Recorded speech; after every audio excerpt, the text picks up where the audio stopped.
আমার ভাতিজা আমাদের বাড়িতে এসে ইঞ্জিনিয়ারিং শেষ করার জন্য থাকতে শুরু করেছিল। সেই সময় আমার এবং আমার স্বামীর মধ্যে দূরত্ব বাড়তে শুরু করেছিল। প্রতুরাতে আমার স্বামী আমাকে সময় দেওয়ার পরিবর্তে ঘুমিয়ে পড়ত। একদিন রাতে ভাতিজা আমাকে হলো এর সোফায় বসে দেখতে পেল। তখন সে আমাকে তার ঘরে নিয়ে গেল। কে বলল, মাম, আমি প্রতিদিন আপনাকে এইভাবে বিষণ্ণ মুখে বসে থাকতে দেখি। আজ থেকে আমি কখনোই আপনাকে মামার অভাব অনুভব করতে দেব না বলে সে আমার পাশে বসে গানের তাল মিলিয়ে গান শুনতে শুরু করল। হ্যালো বন্ধুরা, আজকের এই গল্পে আপনাদের সবাইকে স্বাগত জানাই। আমার নাম অনামিকা। বিয়ের পর আমার স্বামী তার কাজে এতটাই ব্যস্ত হয়ে পড়েছিল যে সে আমার দিকে একটুও মনোযোগ দিত না। ঘরে আমার সঙ্গী ছিল বলতে গেলে আমার 60 বছর বয়সী শাশুড়ি, যার সেবা করা আমাকে কঠিন মনে হতো না। তবে স্বামীর সঙ্গে দূরত্বের কারণে আমি বেশ চঞ্চল হয়ে উঠেছিলাম। আজকের রাতে আমি খুব খুশি ছিলাম, কারণ পরের দিন রবিবার আর আমার স্বামী আমার সঙ্গে থাকবে। রাতে ঘুমানোর আগে আমি মহেশকে বললাম, কাল তুমি কোথাও যাবে না, কারণ কালকের দিনটি পুরোপুরি আমার হবে। আমাদের মধ্যে কেউই কাল বাধা দিতে পারবে না। তখন মহেশ বলল, অনামিকা, আমার একটি কথা বলার ছিল। আমার চাচাতো বোনের ছেলে অভিষেক আগামীকাল থেকে কিছু বছর আমাদের বাড়িতে থাকবে। তার ইঞ্জিনিয়ারিং এর পড়াশোনা করতে হবে, তাই সে আমাদের বাড়িতে থেকে পড়াশোনা করবে। এটা শুনেই আমি বুঝতে পারলাম যে আমার স্বামীর সঙ্গে সময় কাটানোর এই দিনটিও আমার জন্য হারিয়ে গেল। তাই যেই আমাদের বাড়িতে থাকতে আসছিল তার উপর আমার অনেক রাগ হচ্ছিল। কিন্তু যেই ব্যক্তির উপর আমার রাগ হচ্ছিল সে যে আমার জীবনের রং আনতে চলেছে তা আমি একটুও কল্পনা করতে পারিনি। রাতের আগের মাথায় আমি ঘুমিয়ে পড়লাম। পরের দিন সকালের খাবারের সময় অভিষেক বাড়িতে আসার সঙ্গে সঙ্গে সে আমার শাশুড়িকে প্রণাম করল। তারপর সে আমাদের কাছে এল। তখন মহেশ বলল, ভাতিজা পায়ে ছোঁয়া কখনো করতেনি। এটা বলেই মহেশটাকে আলিঙ্গন করল। অভিষেক দেখতে খুবই সুন্দর ছিল, সম্পূর্ণ সাদা রং এবং পূর্ণাঙ্গ শরীর। আমার দৃষ্টি সেদিন তার উপর থেমেছিল। আসার সঙ্গে সঙ্গে আমি তাকে এক দৃষ্টিতে দেখছিলাম। অভিষেক খুবই কথা বলতে ভালোবাসে। আসার সঙ্গে সঙ্গে সে অনেক কথা বলতে লাগল, আর আমি তার কথায় হাসতে শুরু করলাম। তারপর দেখতে দেখতে সে আমাদের বাড়িতে কিছুদিন থেকে গেল। একদিন অভিষেক তার ইঞ্জিনিয়ারিং এর পড়াশোনার জন্য কলেজে গিয়েছিল এবং সেই দিনই খুব তীব্র ঝড় বৃষ্টি শুরু হল। তখন আমি অভিষেকের জন্য খুব চিন্তিত হয়ে পড়েছিলাম। গত কয়েকদিন ধরে সে আমাদের পরিবারের সদস্যের মতো আমাদের সঙ্গে থাকছিল। অনেকবার সে রান্নাঘরে আমার কাজে সাহায্য করত।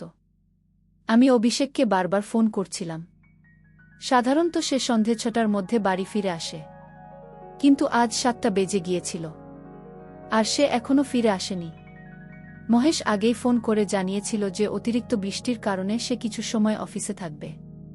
কিন্তু আমি অভিষেকের জন্য খুব চিন্তিত ছিলাম, কারণ সে বাইকে করে গিয়েছিল। তার জন্য অপেক্ষা করতে করতে আমি বাড়ির দরজার সামনে দাঁড়িয়েছিলাম। কিছুক্ষণের মধ্যেই অভিষেক সম্পূর্ণ ভিজে বাড়িতে এল। তাকে দেখে আমি সঙ্গে সঙ্গে ভেতর থেকে একটি তোয়ালে নিয়ে এসে তার গায়ে মুড়িয়ে দিলাম। তারপর সে তার ঘরে চলে গেল। আমি চা বানানোর জন্য রান্নাঘরে চলে গেলাম। যখনই আমি কারোর জন্য চা বানাতাম তখন আমাকে শাশুড়ির জন্য একটি কাপ চা বানাতে হতো, কারণ তিনি চা খুবই পছন্দ করতেন। শাশুড়িকে একটি কাপ চা দেওয়ার পর আমি দ্রুত একটি কাপ নিয়ে অভিষেকের ঘরে গেলাম। আমি যখন তার ঘরে গেলাম তখন সে বারমুডা পরেছিল। তার শরীরে কোনো পোশাক ছিল না, আর সে তখনই তার চুল শুকছিল, তাই ঠান্ডার থেকে সে একটু কাঁপছিল। আমি তার চুল শুকনো শুরু করলাম। তখন আমরা একে অপরের খুব কাছে ছিলাম। আমি যখন অভিষেক থেকে দূরে সরলাম তখন আমি তার দৃষ্টি লক্ষ্য করলাম। তার দৃষ্টি আমাকে কিছুটা আলাদা মনে হলো। অভিষেক আমাকে খুবই ভালোবাসার চোখে দেখছিল। তখন আমি বললাম, গরম গরম আদা দেওয়া চা খাও। অভিষেক হঠাৎ আমার হাত ধরে আমাকে তার পাশে বসাল। সে বলল, আপনি আমার সত্ত্বেও আপনি আমার কতটা যত্ন নেন। আমি বললাম, অভিষেক, আমি আমার আর তোমার মামার সত্ত্বেও এবং চাচাতো ভাইদের মধ্যে কোনো পার্থক্য করি না। আমার নিজস্ব ভাতি জানে, কিন্তু তুমিও আমাদের জন্য কম প্রিয় নাও। তুমি আমার প্রিয় ভাতিজা, আমি তোমার জন্য এখনো কিছুই করিনি। তুমি আমার এত প্রশংসা করছো কেন? আমরা কথা বলছিলাম এমন সময় বাড়ির ঘণ্টা বাজল। মহেশ বাড়িতে ফিরে এসেছিল। সেদিন রাতে মহেশ প্রতিদিনের মতো ঘুমিয়ে পড়ল। বিয়ের 3 মাস পরেই সে তার স্ত্রীকে ভুলে গিয়েছিল। বিয়ের আগে সে খুবই ভালোবাসার কথা বলত, কিন্তু এখন সে তার অফিসের কাজে ব্যস্ত হয়ে পড়েছিল। এতে বিরক্ত হই আমি বাইরে এর সোফায় গিয়ে বসে পড়লাম। বাইরে এসে দেখি অভিষেকের ভাড়ের আলো জ্বলছে, তার দরজাটা ভেতর থেকে বন্ধ ছিল। তাই আমি হলের সোফায় বসে রইলাম। কিছুক্ষণ পর আমি আমার হাতে কারো হাতের স্পর্শ অনুভব করলাম। তখন আমি হঠাৎ ঘুম থেকে জেগে উঠলাম। সামনে দেখে অভিষেক আমার পাশে বসে আছে। সে আমার এক কান থেকে হেডফোন খুলে নিজের কানে লাগিয়ে নিয়েছে। দিনে অন্তত একবার সে আমাকে বিশেষ অনুভূতি দেয়, যাতে আমার কলেজের দিনগুলি মনে পড়ে। তারপর সে আমার হাত ধুলে আমাকে তার ঘরে নিয়ে গেল। সেখানে গিয়ে সে বলল, মামি, এখানে আসার পর থেকে আমি প্রতিদিন রাতেই আপনাকে হলো এর সোফায় বিষণ্ণ মুখে বসে থাকতে দেখি। আপনার এবং মামার মধ্যে সবকিছু ঠিকঠাক তো চলছে? আপনি কি গান শুনে আপনার একাকিত্ব কাটানোর চেষ্টা করেন? অভিষেক আমার মনের সমস্ত কথা চিনতে পেরেছিল। আমি তার দিকে তাকিয়ে শুধু মুচকি হাসলাম। তখন সে আমার হাত ধরল এবং কথা বলতে শুরু। সে বলল, কিছু সময়ের জন্য আমাকে আপনার আত্মীয় হিসেবে না দেখে একজন বন্ধু হিসেবে দেখুন। কারণ যেসব কথা আমরা বন্ধুদের সাথে খোলাখুলি বলতে পারি, সেগুলো হয়তো আপনি মামির মতো আমাকে বলতে পারবেন না। তাই আমাকে আপনার বন্ধু মনে করুন এবং আমার সঙ্গে মন খুলে কথা বলুন। অভিষেক তার কথার মাধ্যমে আমাকে আমার আপন করে নিয়েছিল। তখন আমি তাকে আমার সমস্ত চিন্তা বললাম। আমি বললাম, অভিষেক, তুমি যা বললে সবই সত্যি। তুমি কিছুদিনের মধ্যেই আমার মনকে চিনে ফেলেছ। কিন্তু আমার স্বামী আমাকে ভুলে গিয়েছে। আমাদের মধ্যে অনেক দূরত্ব এসে গেছে। স্ত্রী শুধুমাত্র ঘরের কাজ করার জন্য নয়, তারও স্বামীর কাছ থেকে কিছু ভালোবাসার আশা থাকে। মহেশ সেটা ভুলে গেছে। এরপরও অভিষেক বলল, মামি, আপনি অতিরিক্ত ভাববেন না। মামা যখন আপনার ভালোবাসার কথা মনে করবে তখন করবে। কিন্তু আমি যতদিন আছি আপনাকে একাকিত্ব অনুভব করতে দেব না। আজ থেকে আমরা দুই বন্ধু। আমি অভিষেকের বন্ধুত্বকে হৃদয় থেকে মেনে নিয়েছিলাম। তখন সে আবার আমার মোবাইলে গান প্লে করে দিল। তারপর আমরা একটি হেডফোন গানের সুরে মিশে গেলাম। আমার প্রেমিকের মতো সে আমার পাশে বসে আমার হাত ধরে ভালোবাসার গান শুনছিল। গান শুনতে শুনতে সেই রাতে আমি অভিষেকের কাঁধে মাথা রেখে ঘুমিয়ে পড়লাম। আমাদের দুজনেরই চোখ লেগে গিয়েছিল। হঠাৎ তার ঘরের দরজায় ঠকঠক করা হলো। সেই শব্দে আমার ঘুম ভেঙে গেল। আমি দেখলাম আমি অভিষেকের উপর হাত রেখে ঘুমিয়েছি। তখন আমি তাড়াতাড়ি তার কাছ থেকে দূরে সরে গেলাম। সে দরজা খুলল। তখন বাইরে শাশুড়ি দাঁড়িয়েছিলেন। আমি দ্রুত তার ঘরের বাথরুমে লুকিয়ে পড়লাম। তাই শাশুড়ি আমাকে দেখতে পেলেন না। তার ঘরের আলো জ্বলতে দেখে তিনি তাকে ডাক দিয়েছিলেন। শাশুড়ি চলে যাওয়ার পর আমিও চুপি চুপি আমার ঘরে চলে এলাম। অনিচ্ছাকৃতভাবে সে রাতে অভিষেকের সঙ্গে আমার একটু বেশি ঘনিষ্ঠতা হয়েছিল। এর ফলে তার মনে কি প্রভাব পড়েছিল তা আমি একটু আন্দাজ করতে পারিনি। পরের দিন সকালে মহেশ অফিসে চলে গেল। কিন্তু অভিষেক তখনও বাড়িতে ছিল। আমি তাকে তার টিফিন নিয়ে আসতে বলেছিলাম। তখন সে বলল, আজ আমার ছুটির কারণ জিজ্ঞেস করায় সে তখন আমার কানের কাছে এসে ফিসফিস করে বলল, এই ছুটি আমি শুধু তোমার জন্যই নিয়েছি। আমার বন্ধু হিসেবে তোমার সঙ্গে কিছু ভালো সময় কাটাতে চাই। অভিষেকের এই ইচ্ছাটা আমি জানতাম না। সেদিন সে সারাদিন আমার কাজে সাহায্য করল এবং সন্ধ্যায় আমাকে আমার পছন্দের জায়গায় নিয়ে গেল ঘুরতে। রাতে মহেশ আমাকে বলল যে সে পরের সপ্তাহের জন্য ছুটি নিয়েছে। সে বলল, আমার 3 জন কাছের বন্ধুর বিয়ে আছে এবং সেগুলো একই শহরে। একজনের বিয়েতে 2 দিন, অন্যজনের বিয়েতে 2 দিন এবং তৃতীয় বন্ধুর বিয়েতে আরও 2 দিন লাগবে। আমরা সবাই মিলে শেষ বিয়েতে যাব। কেবল পুরুষরাই যাচ্ছে, কারো স্ত্রী যাচ্ছে না। তাই তোমাকে আমি নিয়ে যেতে পারব না। মহেশের এই কথাগুলো শুনে আমার খুব রাগ হয়েছিল। বন্ধুর বিয়ের অজুহাতে হলেও আমি তার সাথে কিছুদিন ছুটি কাটাতে পারতাম। কিন্তু মহেশের কোনো পরোয়া ছিল না। সে বিবাহিত হয়েও ব্যাচেলর জীবনে ফিরে যেতে চাইছিল। পরের দিন ঠিক সময়ে তার বন্ধুরা তাকে নিতে এলো। মহেশ আগামী 6 দিন বাড়িতে থাকবে না। বাইরে যাওয়ার আগে সে অভিষেককে বলল, মা, আমার নানির ভালোভাবে যত্ন নিয়েও। অভিষেক মাথা নেড়ে সম্মতি দিল। কিন্তু তার চোখের দৃষ্টিতে আমি যেন এক অজানা সংকেত অনুভব করলাম। মনে হলো মহেশ যেন চোরের হাতে চাবি দিয়ে যাচ্ছে। মহেশ বাড়িতে না থাকায় অভিষেকের আমার প্রতি গোপন অনুভূতিগুলো ধীরে ধীরে প্রকাশিত হতে চলেছিল, যা আমি একটুও আন্দাজ করতে পারিনি।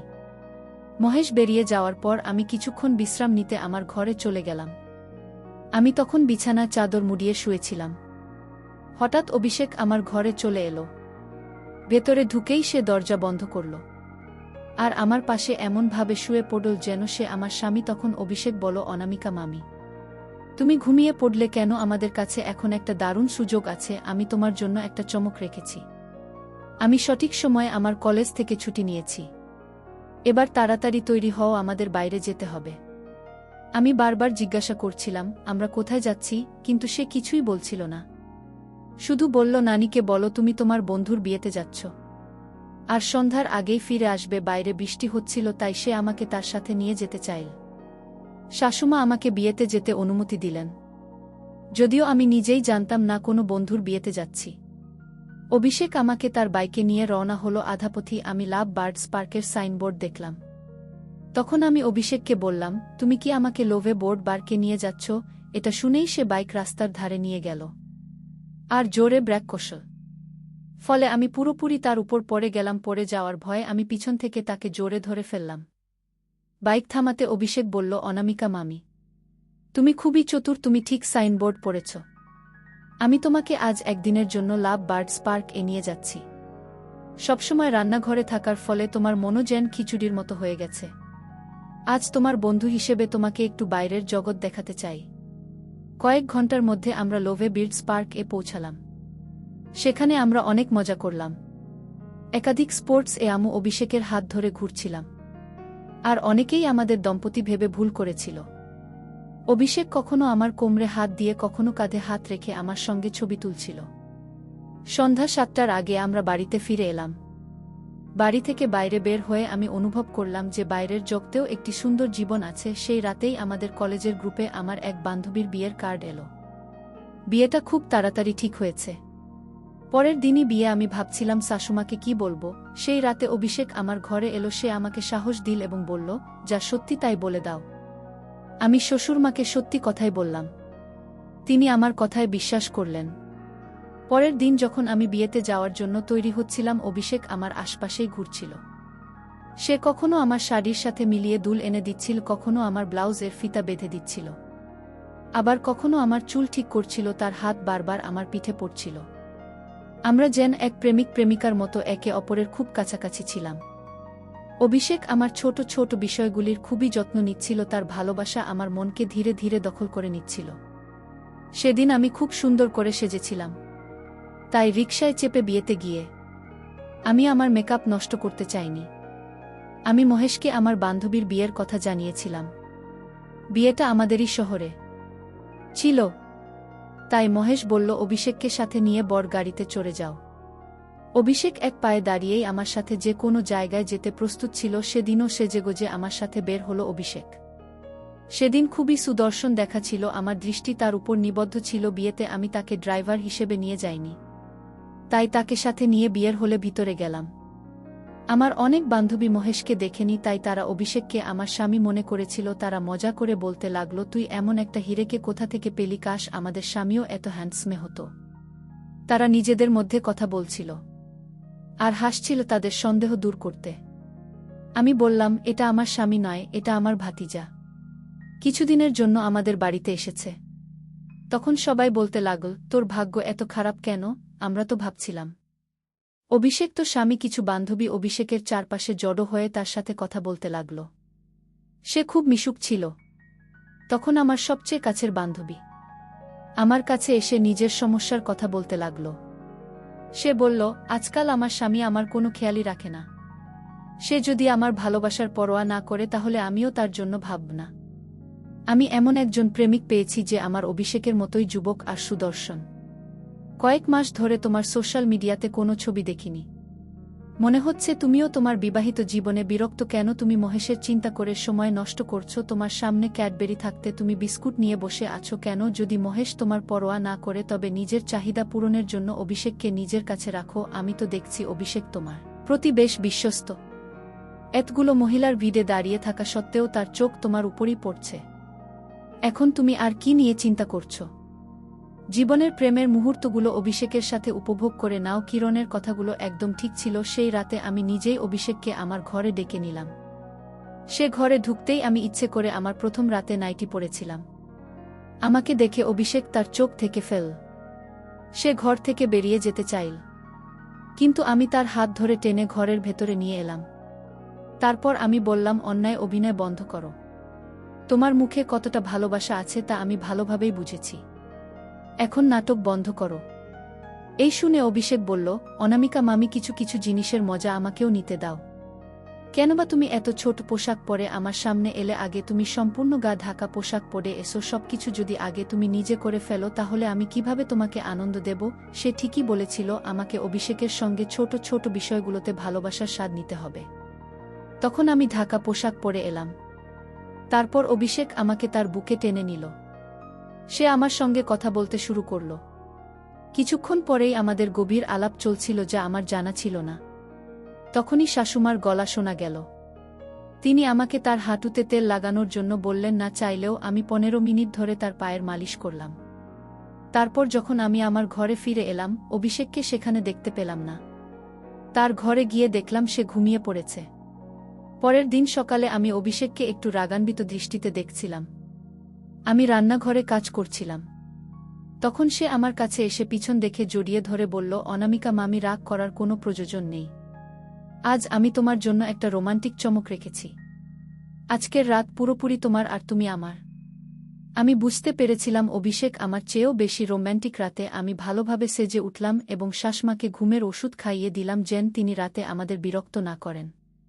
রাতে আমি অভিষেকের ঘরে গেলাম। তার ঘরে হৃদয়ের আকারে সাজানো 2টা বালিশ ছিল, বিছানায় ফুলের পাপড়ি ছড়ানো ছিল এবং সেই ঘরের সুগন্ধি এতটাই মাধুর্যময় ছিল। আমার মন মুহূর্তে তত্ত্ব হয়ে গেল। তার প্রস্তুতি এতটাই ভালো ছিল যে আমি মুগ্ধ হয়ে গেলাম। আমি খুব উৎসুক ছিলাম সে আরও কিভাবে আমাকে খুশি করবে।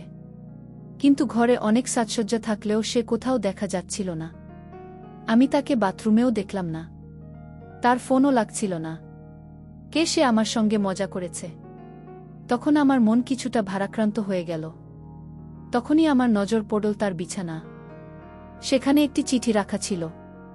সেই চিঠি খুলতেই আমার সব আশা এক নিমিষে ভেঙে গেল। অভিষেক সেই চিঠিতে লিখেছিল, ম্যাম, আমি আসলে আপনার সৎ ভাইপো নই। আমার মামা মামি সেই শহরের শান্তিনগরে থাকেন। আপনার শহরে 2টি শান্তিনগর আছে। আমি ভুল করে আপনার বাড়িতে চলে আসি। কাকতালীয়ভাবে আপনার ভাইপো সেই সময় আপনার বাড়িতে আসার কথা ছিল। যখন আমি সেখানে আসি তখন থেকেই আপনি আমাকে অভিষেক নামে ডাকা শুরু করেন। আমার মামাও ভালোবেসে আমাকে অভিষেক বলে ডাকেন। আমি কখনো আমার মামা মামিকে দেখিনি, তাই আপনাকেও আমার মামা মামি ভেবেনি। কিন্তু কিছুদিন পর আমার মায়ের কাছ থেকে মেসেজ পেলাম আমার আসল মামা মামি কিছুদিনের জন্য গ্রামে গেছেন। মা আমাকে আমার আসল মামার ছবি পাঠালেন। তখন আমি বুঝতে পারলাম আপনি আমার আসল আত্মীয় নন, কিন্তু ম্যাম, আপনি আমাকে আমার আসল মামি বলি গ্রহণ করেছিলেন। আপনি আমার খুব যত্ন নিয়েছিলেন। আপনি আপনার বিবাহিত জীবনে অসুখী ছিলেন তা জানার পরও আমি এই বিষয়ে মামার সঙ্গে কথা বলতে পারিনি। তাই আমি সিদ্ধান্ত নিলাম কিছুদিনের জন্য হলেও আপনাকে খুশি করতে হবে। আমার উদ্দেশ্য ছিল আপনাকে আনন্দ দেওয়া। কিন্তু আমি আপনার সঙ্গে কোনো ভুল করতে পারব না, কারণ আমি আপনাকে আমার মামির দৃষ্টিতেই দেখেছি। আপনার সঙ্গে কিছু সময় কাটিয়ে আমি যতটা সম্ভব আপনাকে খুশি করার চেষ্টা করেছি। এখন আমাকে ক্ষমা করুন। আমি আপনার সঙ্গে কোনো ভুল করতে পারব না। যে ভালোবাসা আপনি আমার মধ্যে খুঁজছিলেন সেটি আপনাকে আপনার স্বামীর মধ্যেই খুঁজতে হবে। যেভাবে আপনি আমার সঙ্গে খোলামেলা কথা বলতেন সেভাবে একবার মামার সঙ্গেও কথা বলুন। নিশ্চিতভাবে তিনি আপনার ভালোবাসা বুঝতে পারবেন। আবারও ক্ষমা চাইছি। অভিষেকের চিঠি পড়ে আমার বুঝতে বাকি রইল না যে সে আমাদের ভাইপো ছিল না। তখনই মহেশের ফোন এলো। মহেশ গ্রুপ তাড়াহুড়ো করে বলল, অনামিকা, আজ রাতে মাকে নিজের ঘরে রাখো। তোমরা দুজনে ঘরের দরজা বন্ধ করে নিও। কিছুক্ষণ আগে আমার মোবাইলে দিদির মেসেজ এলো, আমেরিকা থেকে দিদির ছেলে কিছুদিনের জন্য আমাদের বাড়িতে আসার কথা ছিল, কিন্তু কিছু কারণ এসে আসতে পারিনি। নেটওয়ার্ক সমস্যার কারণে দিদি আমাকে ফোন করতে পারেননি। এখন দিদির মেসেজ পেয়েছি। তখনই বুঝলাম আমাদের আসল ভাইপো আমাদের শহরে আসেনি। গত কয়েকদিন ধরে আমাদের বাড়িতে একজন ভণ্ড অভিষেক সেজেছিল। মহেশ বলল, তুমি একদম চিন্তা করো না, আমি এখান থেকে বেরোচ্ছি এবং দ্রুতই বাড়ি পৌঁছাব। আমি তাকে পুলিশে ধরিয়ে দেব। মহেশ আমাকে যা বলেছিল তা আমি আগেই বুঝে ফেলেছিলাম। অভিষেক ভুল করে আমাদের বাড়িতে চলে এসেছিল, কিন্তু তার প্রতি কোনো খারাপ দৃষ্টি দেয়নি। সে আমাকে অনেক কিছু শিখিয়ে গেছে এবং আমার জীবনে কিছুক্ষণ হলেও খুশির মুহূর্ত নিয়ে এসেছে। আমি তার উপর রাগ করতে পারিনি। পরের দিন মহেশ বাড়ি এলো, কিন্তু তার আগেই অভিষেক চলে গেছে। আমি মহেশকে সেই চিঠি দেখাতে পারিনি।